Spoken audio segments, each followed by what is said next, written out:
Hi guys, it's Haley, and today I thought I would do a book haul video. I think it's probably been a month or two ago now that I went to Boise with my book club and I got a bunch of books. And I realized I never showed you guys what I got, and I don't know that I've ever done a book haul video before. Because I usually forget and like spread them out on my bookshelf and then I never remember what I got when. But this time I put them all on the same shelf, so I was like, why not do a video? Because I got some really good stuff, and I'm just remembering now that like I really need to get to reading them. So yeah, I thought this would be a good way of like getting me to remember what I bought and showing you what I bought too. So let's get into it. The first one I got is The Rest of Us Just Live Here by Patrick Ness. Patrick Ness is one of those authors that I have not read anything by, but I seem to be collecting all of his books. They're just like stories that I want to read. So I have like The Rest of Us Just Live Here, I have Monster Calls, and I have the second book to one of his series that I don't remember the name of. But I was like, Patrick Ness, I have to have it, even though I've never read any of his books. But on BookTube, people talk about him a lot, and a lot of his stories are just like, again, stories that I'm drawn to, so I'm gonna pick up his books really soon and get to reading them. But this one's like the backside of like the superhero stories, like the vampire stories or, you know, zombie stories or ghost stories. This is like, what if you're not even one of those? What if you're not extraordinary in that way, but what if you're just like the side character? And I thought that this just sounds like something that I would totally be into. Like, what if you're not the chosen one? And I was like, yes, I'm not the chosen one. You know, like, I'm not Buffy, but I'm a Xander. You know what I mean? Or a Willow. Yeah, that's a Buffy reference for all you. And then the next one I got is Tina Fey's Bossy Pants. This is a book that I've been meaning to get, or I've been looking at for a long time, like pondering getting it. I've read Amy Poehler's book, like I've said in previous videos, and absolutely loved it. And so I thought that since I loved that book so much, I keep covering my face. Since I loved that one so much, I thought that Tina Fey's might be a good one to pick up. And I've also just watched a BookTube video where someone talked about this, and I was like, I think I bought this book, and I did, so I'm excited to pick this one up. The next one I got, I'm pretty sure everybody everywhere has read, at least if you're into contemporary, To All the Boys I've Loved Before by Jenny Han.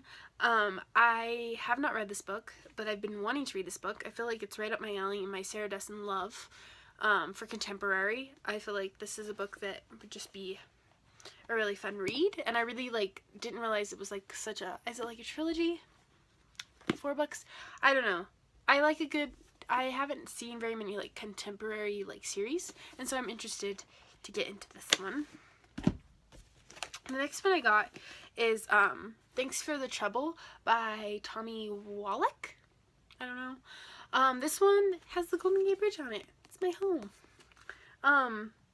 This one, all I know about it is what it says on the back, so I'm just gonna read the back. I know nothing about this author, nothing about anything, but Parker Sante hasn't spoken a word in 5 years. Zelda Toth claims to have been alive for more than 200. Over the course of the weekend, they remind each other exactly why life is worth living. From the celebrated author we all looked up comes a remarkable tale about first and last loves. Boom. And I was like, yeah, I want to read that. So I bought it at a used bookstore, and yeah, I'm really excited about this one.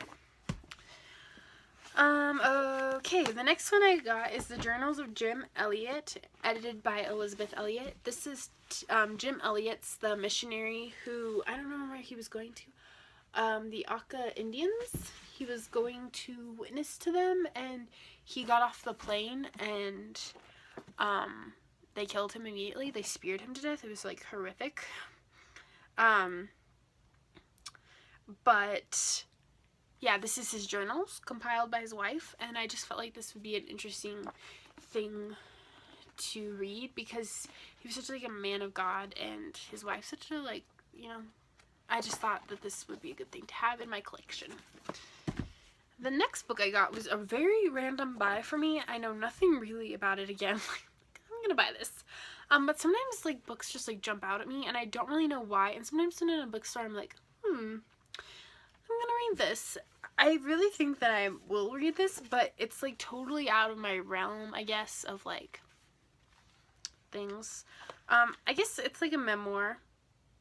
It is a memoir, but it's like nobody I know of. And usually if I'm buying a memoir, I'm like, oh, it's because I love Amy Poehler, or I love Lauren Graham, or I love, you know, and someone I know, Drew Barrymore. It's mostly actresses or actors. Dick Van Dyke. So it's very rare for me to like be drawn to something that I've like know nothing about the people. I've never really even, my knowledge of them is very limited. I mean, I know them, but I'm just gonna tell you what it's called because I'm just, you know, talking about it before you know. Come to the Edge, a Love Story by Christina Haag. It says lyrically and precisely recaptures the frenetic ecstasy. I can't read ecstasy. I can't read ecstasy of early love. The Washington Post. And eulogy, and they're like, she's a reader, huh? Yeah. To first love, to lost New York, and to John F. Kennedy Jr., a young man who led his life with surprising and abundant grace. So that's really all I know. And then it had these pictures on the back. And I don't know, there was just something about this book that I was like, I want to read that. And like, I put it down a few times while I was at the store, like, I don't need this book. And it was $4. And I was like, I just can't leave it on the shelf. Like, I have to have it. And it's like, on the back it says, like, a haunting memoir. Perfectly captures what it feels like to be young and in love. The giddiness, the lunacy, the madcap swings between exhilaration and despair. Christina Haag is a beautiful writer. And I was like, I have to try it. So that was like kind of my random book of the day purchase. But I'm excited to get into this one too. So yeah, that's my book haul. Let me know if you've read any of these books. Post in the comments below. I'd like to know what your thoughts about them were. If you have any book suggestions for me based off of these books that you think I would like, you can post those. I'm sorry. You can post those in the comments below. And yeah, I hope to be back with you with a video soon. Yeah. And if you would like to give me suggestions of videos you would like to see from me, I would appreciate that too. Thanks guys, hope to talk to you soon.